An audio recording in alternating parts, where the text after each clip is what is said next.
ምን ነው ተስፋ ትቆርጣለህ? ምን ነው ትደክማለህ? ምን ነው በሲባጎ ትታነቃለህ? ምን ነው በረሃ ለበረሃ ትንከራተታለህ? ምን ነው ሱስ ውስጥ ትገባለህ? አባት እያለ አባት እንደሌለው፣ ተመልካች እያለ ተመልካች እንደሌለው፣ ብርቱ ክንድ እያለ ደጋፊ እንደሌለው ለምን ትቅበዘበዛለህ? ኃያሉ እያለ ድካም ለምን ይሰማ? እንደዚህ እንኳን ብትሆኑ መጋቢ አላችሁ፣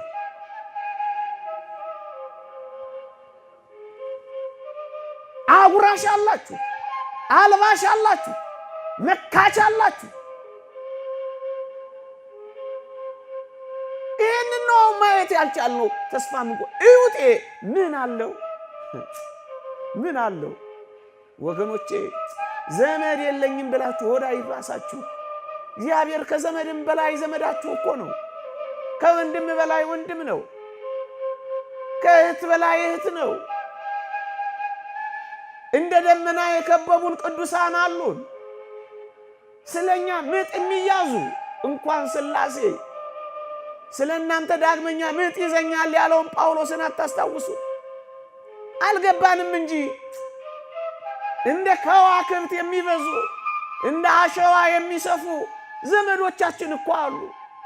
ዘመድ ተወኝ፣ ደጋፊ አጣው፣ ረጂ አጣው፣ ተመልካች አጣው ብላችሁ ለምን ወዲ ብሳችኋል? ለምን ጭንቀት ይገባችኋል? ለምን አቅል ያስታችኋል? ለምን አንገታችሁን ቅብር ያደርገዋል? ብቻችሁን እንኳን ብትሆኑ መብረሪያ ክንፍ ብታጡ መመልከቻ አይን ባይኖራችሁ መመከቻ ጉልበት ባይኖራችሁ እርጅና ቢጫናችሁ ግድ የላችሁም። እግዚአብሔርን እመኑት።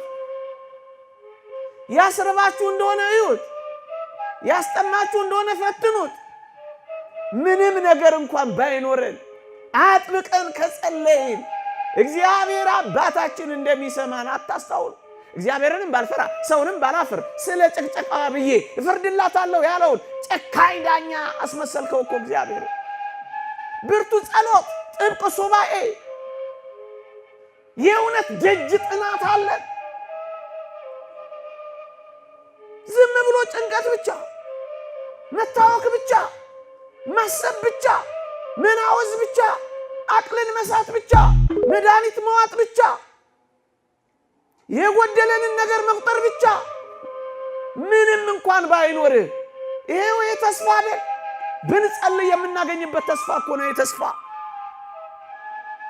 እግር ባይኖረን፣ አይን ባይኖረን፣ የምንበርበት ክንፍ እንኳን ባይኖረን ለካ መጋቢ አለን። ተስፋ አትቁረጡ ወጣቶች። ቢቆረጥ በእግዚአብሔር ተስፋ ይቆረጣል። ይሄን ሁሉ ቃል ኪዳን ገብቶልን አይታመንም እግዚአብሔር። እግዚአብሔር የለም ብለው ጣዖታት እንዲያመልኩ እኮ አልነበረም። በበረሃ ውስጥ የመራቸው የበለጠ እሱ እንዲያውቁት እኮ ነው። ስትራብና ሲመግብህ እኮ የበለጠ እግዚአብሔርን ታውቀዋለህ። ስትጠማና ሲያረካ እኮ የበለጠ እግዚአብሔርን ታውቀዋለህ። ጨለመብኝ ስትል ነገን ደግሞ ስንት ጊዜ ጨልሞብህ ነግቶልህ ያውቃል። ስንት ጊዜ አለቀልኝ ብለህ ተቀጥሎልህ ያውቃል። ስንት ጊዜ ከፍቶ ደግሞ መለስ ስትል አስደስቶ ያውቃል። ወገኖቼ ለዚህ ፀሐይ መውጣት፣ ለዚህ ንፋስ መንፈስ፣ ለዚህ አየር መቀያየር ማን ፔቲሽን ተፈራርሞ አስገብቷል? ፀሐይ ያንተ ናት፣ ጨረቃስ የመንግስት ናት፣ ንፋሱስ የክልል ነው፣ ውሃውስ የፌደራል ነው። የሱ አይደለ? ለዚህ የታመነልህ አምላክ ንፋሱን አንፍሶ ገለባውን የሚለይልህ፣ ፀሐዩን አሙቆ የሚያበስልልህ፣ ዝናቡን አዝንቦ የሚያበቅልልህ ለምንድን ነው የምትጠረጥረው? በረሃ የወሰዳቸው ለምን እንደሆነ ታውቃላችሁ? የበለጠ እግዚአብሔርን እንዲያጣጥሙት ነበር። እነሱ አልተጠቀሙበትም እንጂ ምንድን ነው የሚላቸው ወገኖቼ? እንዲህ ይላቸዋል። 40 ዓመት በበረሃ ስመራ ልብስህ አላለቀ፣ በትርህ አልወደቅ፣ ጫማህ አልተቀደደ፣ እስራኤል ሆይ ስማ ይላቸዋል። ለምን መሰላችሁ? ልብሳቸው እንዳያልቅ ጋረደላቸው፣ ፀሐይ አይመታቸው፣ ጫማቸው እንዳይገደድ አሸዋውን ጋረደላቸው። ከዚህ በላይ አምላክ አለ? እስራኤልን እኮ ከግብፅ ነው ያወጣቸው። እኛን እኮ ከሲኦል ነው ያወጣ። እስራኤልን እኮ ሙሴን የመራቸው፣ ለእኛ ክርስቶስን የመጣልን። እስራኤልን እኮ ዮርዳኖስን ያሳለፋቸው፣ እኛን እኮ ገሃነመ እሳትን ያሻገረ። እስራኤልን እኮ መናን ያወረደላቸው፣ እኛን እኮ ራሱ መጥቶ ነው ብሉ ጠጡኛ አለው። ታዲያ እኛን በልጥን በአንድ ልብስ እንደሚያኖር አታምንም? እንደው የምር ብናምነው አንድ ቀን በበላ ነው ብዙ ቀን ሊያኖረን እንደሚችል አናውቅም? ምዕመና በተለይ ወጣቶች ስለምትበሉት ስለምትጠጡት ወይ ሰጥቷችሁ ብቻ እኮ አይደለም ሳያስርባችሁ እንኳን ሊያኖረው ይችላል። እውነት አስብ። እኔ አንዳንድ እህቶችን ዜና ሰማለሁ። ከበላው እኮ 3 ቀኔ ነው ግን ምንም አራበኝም ይላሉ። ምስኪንና ድሆች ናቸው።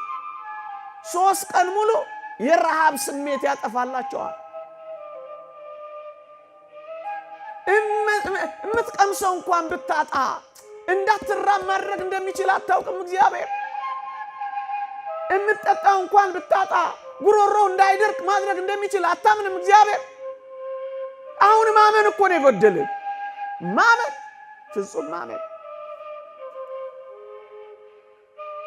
የእግዚአብሔር ቃል የሚለው የዕለት ጉርስ የዓመት ልብስ ካለን ይበቃናል ነው የሚለው። ጫማ ስላልቀየርክ ለምን ትጨነቃለህ?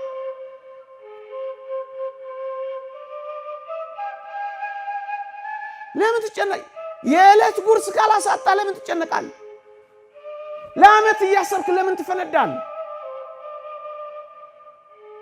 ምናምን ካልገነባው እያልክ ለምን ከሰውነት ተራ ትወጣለህ? ለምን ትሰርቃለህ? ለምን ታታልላለህ?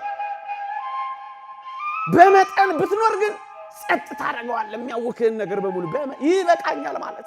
ወጣቶች ኑሮ ይበቃኛል ማለት ማትረፊያ ነው። ይበቃኛል፣ የዕለት ጉርሴን የዓመት ልብሴን ካገኘው ይበቃኛል፣ ጥሪቴን ኢየሱስ ክርስቶስ ካደረኩት ይበቃኛል። ዮሐንስ ዘሰዋስው ጆን ዘክላይማክስ የቅዱሳን ጥሪታቸው ሀብታቸው ንብረታቸው ኢየሱስ ክርስቶስ ነበር ይላል።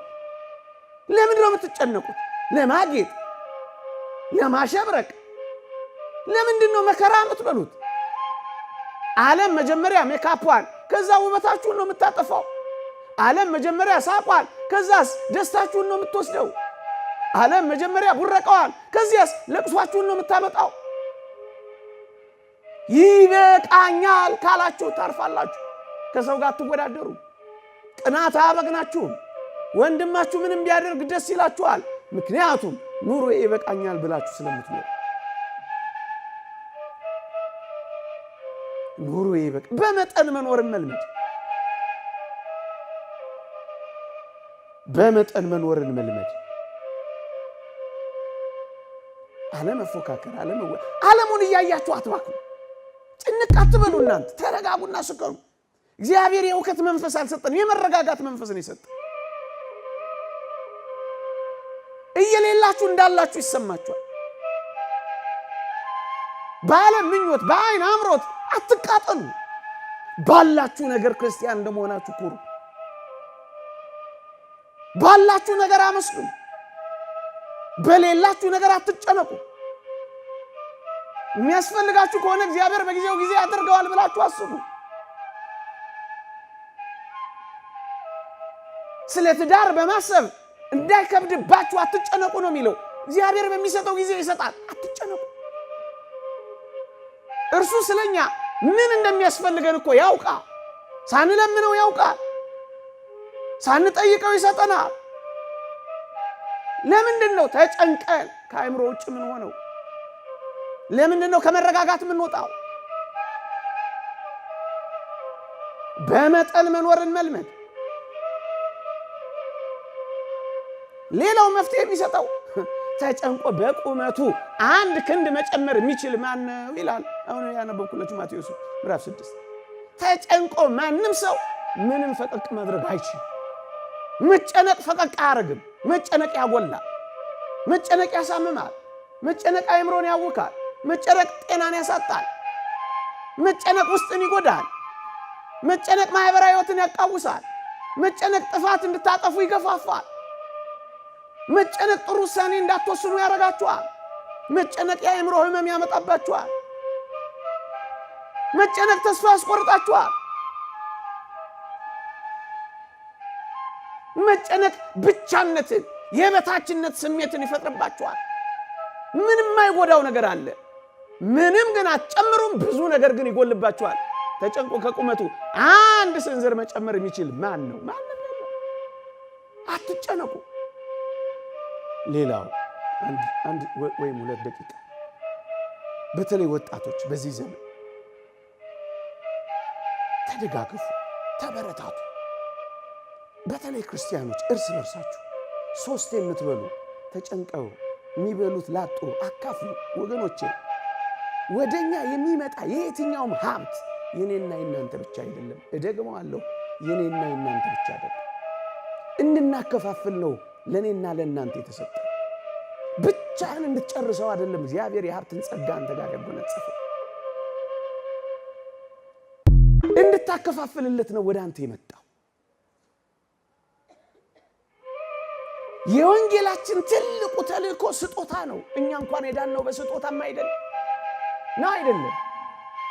ትልቁ ጸጋችን እኮ ስጦታ ነው። መጽሐፍ ቅዱሳችንን ገልበጥ አርጋችሁ ስታዩት የሚያስፈልጋቸውን ባትሰጧቸው ምን ይጠቅማቸዋል እኮ ነው ያለው።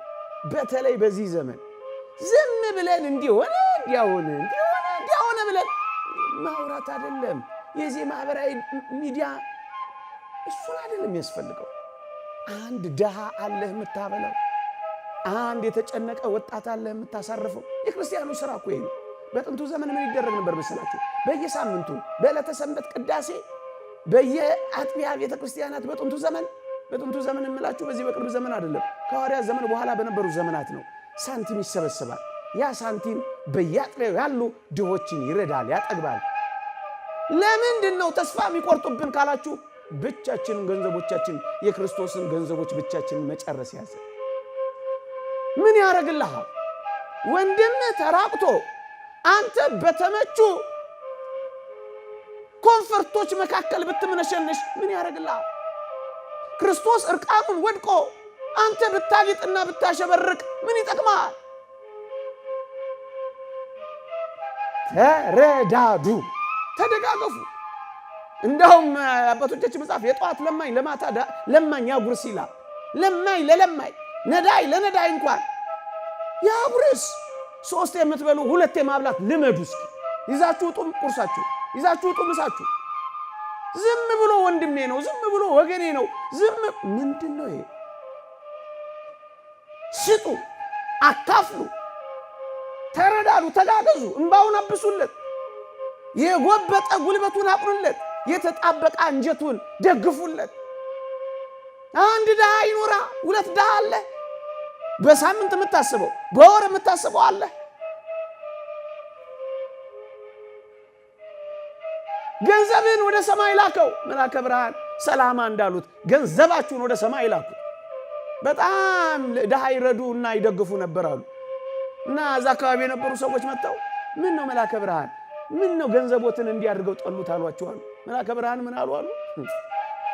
እኔም ልጆቼም ኋላ ወደ ምን ሄድበት ቦታ ቀድሜ በሰደው ገንዘቤን በጠላው ነው በወደው ነው አሉ። ቢወዱት ነው ቢጠሉት?